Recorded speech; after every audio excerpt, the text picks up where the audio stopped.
Tom Perkins, noted venture capitalist and billionaire, recently came out and said when progressives attack the top 1%, they're doing the same thing the Nazis did during Kristallnacht, that's when they first rounded up the Jews. And he's saying that they are vicious and that they are coming for this new minority, the rich.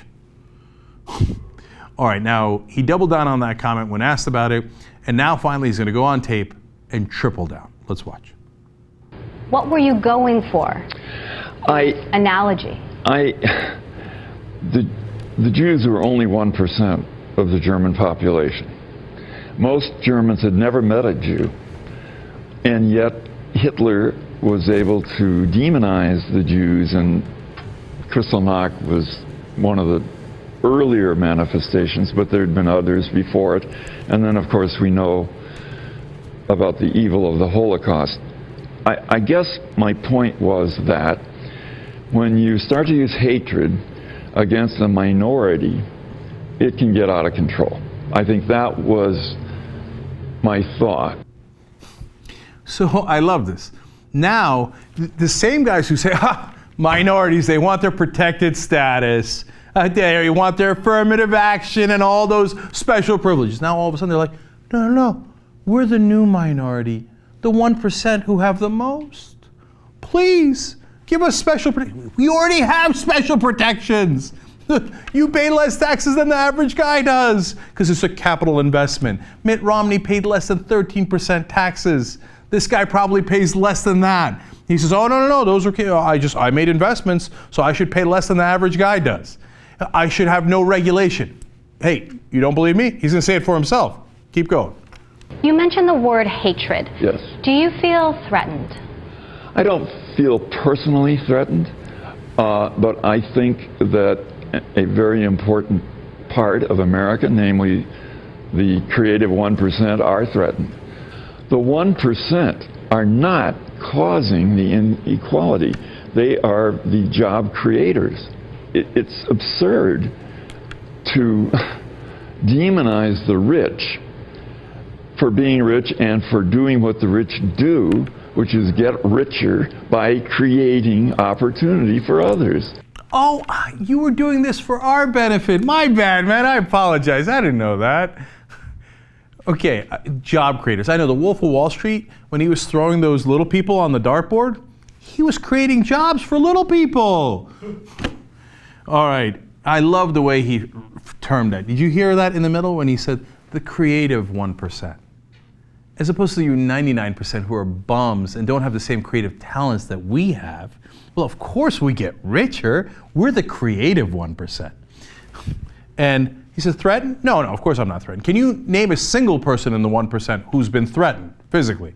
I mean, you're talking about Kristallnacht, when they rounded up the Jews and began to put them eventually in concentration camps. You can't name a single case where you've been threatened because you're not threatened.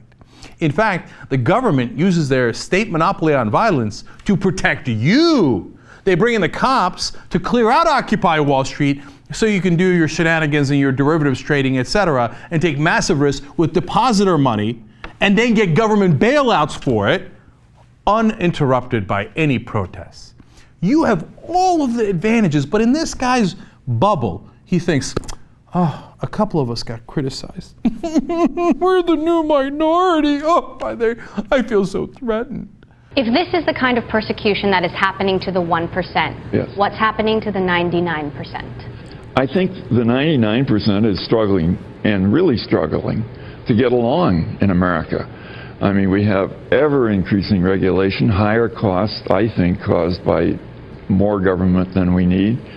I think that the solution is less interference, lower taxes, let the rich do what the rich do, which is get richer, but along the way, they bring everybody else with them when the system is working. Yeah, when is that going to happen? It's been trickling down on us for decades now. When do we get brought along with you? Now, I've shown you charts before. That's actually not true. The American worker has been greatly productive through the roof, all starting in the 1940s all the way to the present. And they got the fruits of that productivity all along until about 1978. and then their wages flatlined. It didn't trickle down on us. And the difference between that American worker productivity and their actual wages, well, the 1% took that home. The executives took that home. Look, that's not vitriol against the 1%. I'll say for the billionth time, it's not against the rich, no problem with your local doctor, with Oprah, with a local businessman. My dad was a small businessman. Why would I be against my dad? I love my dad, okay? That's not the issue here. The issue is the guys who set the rules, and what rules do they set? Just like he said there. Oh, I want lower taxes for me.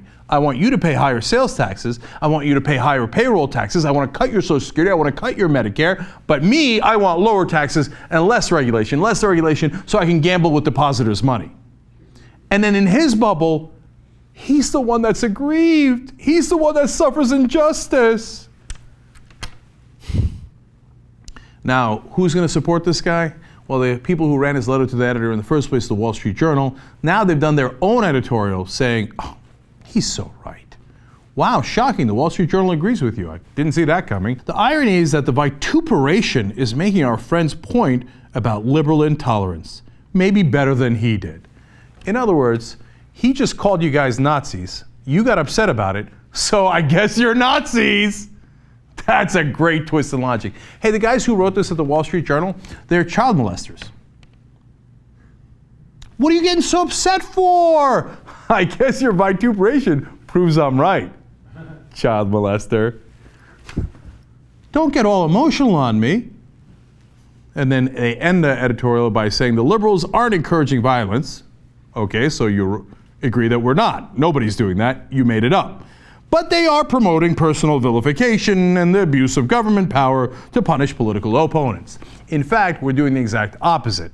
We're saying we wish that the government would stop abusing their political power to help the bankers in, for example, the bailouts, which an overwhelming majority of Americans disagreed with. Liberal, conservative, Tea Party, progressive, it doesn't matter. We didn't want them getting special privileges with our taxpayer money. It's amazing the bubble that these rich live in. And they're not kidding. They really think that they're the poor little minorities who've been hurt in all this, and that the rules aren't, twisted in their favor. If you ask, I guess Tom Perkins doesn't watch the Young Turks. If you told him about all the ways that the rules are skewed towards the rich, he'd be like, no. Oh my God.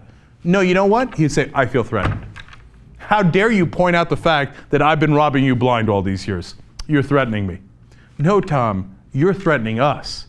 You threaten us with injustice. You threaten to trickle down on our heads, and you have. You've been doing it for 4 decades now, and we're tired of it.